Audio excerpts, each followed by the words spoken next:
କିନ୍ତୁ ଆଉ ଗୋଟେ ପ୍ରଶ୍ନ ଉଠୁଛି ଯେ ଯେତେବେଳେ ଆପଣ ଦେଖୁଥିଲେ ଆପଣଙ୍କ ଆଖି ସାମ୍ନାରେ ଆପଣଙ୍କ ଜିଲ୍ଲାରେ ଏତେ ବଡ଼ ଦୁର୍ନୀତି ହେଉଛି, ଏତେ ବଡ଼ ଘୋଟାଲା ହେଉଛି ବା ମିସମ୍ୟାନେଜମେଣ୍ଟ ହେଉଛି, ଜିଲ୍ଲା ପ୍ରଶାସନ ଗୋଟେ ଯାହାର ଉଦ୍ଦେଶ୍ୟ ଭଲ ନୁହେଁ ତାକୁ ଅଧିକ ପ୍ରୋତ୍ସାହନ ଦେଉଛି, ଆପଣ ଏ ବାବଦରେ ଅବଗତ କରିଥିଲେ କି ମୁଖ୍ୟମନ୍ତ୍ରୀ ଦପ୍ତର କି ତତ୍କାଳୀନ କୌଣସି ଅଧିକାରୀ?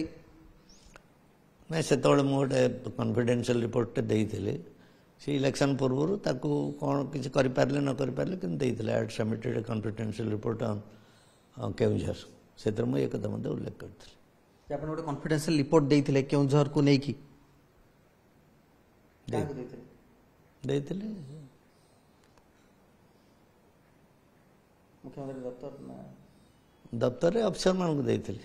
ସେ ତ ଇଲେକ୍ସନ ପୂର୍ବରୁ ସେଟା ଆଉ ସେମାନେ ଦେଖିଲେ କି ନ ଦେଖିଲେ କ'ଣ କଲେ, କିନ୍ତୁ ଆଇ ସବମିଟେଡ୍ ରିପୋର୍ଟ ଏଟା କେବଳ କ୍ଷତି ହେଇପାରେ, କ'ଣ ହେଇପାରେ। ପାଣ୍ଡିଆନଙ୍କୁ ଦେଇଥିଲେ? ହଁ, ଦେଇଥିଲେ।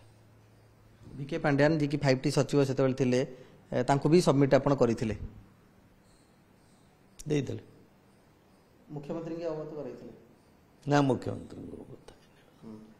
ତ ଯେତେବେଳେ ତାଙ୍କୁ ଅବଗତ କରିଥିଲେ ତାପରେ କାହିଁକି କାର୍ଯ୍ୟାନୁଷ୍ଠାନ ନିଆହେଲାନି ବା ଆପଣ ସେ ରିପୋର୍ଟରେ କ'ଣ ଦର୍ଶାଇବାକୁ ଚାହିଁଥିଲେ? ଏଇ ଇରେଗୁଲାରିଟି ସବୁ ଯାହା ହେଉଛି, ବିପର୍ଯ୍ୟୟ ହେଉଛି, ଦଳର କ୍ଷତି ଘଟିବ, ବେପାରରେ ସବୁ ମାତିଲେ ଯାହା ହେବ ଅବସ୍ଥା, ଲୋକଙ୍କର ଅବିଶ୍ୱାସ ଆସିଲାଣି। ଛୋଟମୋଟ ବେପାର ଯେଉଁମାନେ କରୁଥିଲେ ସବୁ ଯେତେ ଝିଟିକା ମାରିକି ବଣି ପୋଷିଲେ, ଗୋଟିଏ ଲୋକକୁ ପୋଷିଲେ। ତେଣୁ ଲୋକଙ୍କର ଅସନ୍ତୋଷ ବଢ଼ୁଛି, ଦଳର କ୍ଷତି ନିଶ୍ଚିତ ଭାବରେ ହେବ।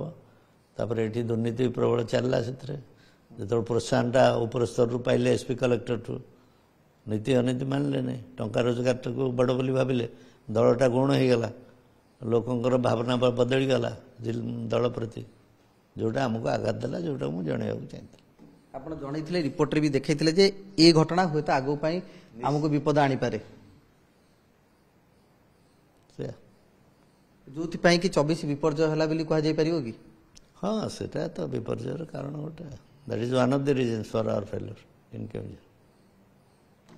ଯେ ପ୍ରଶାସନ ଜାଣତରେ ଯଦି ଜଣେ ପ୍ରୋତ୍ସାହନ ପାଉଛି, ଦୁର୍ନୀତି କରୁଛି, ଘୋଟାଲା କରୁଛି, ତାକୁ ଯଦି ପ୍ରୋତ୍ସାହନ ଦିଆଯାଏ ତାହାର ନିହାତି ଭାବରେ ଗୋଟେ ବୁମେରାଙ୍ଗ ମଧ୍ୟ ସାବ୍ୟସ୍ତ ହେବ।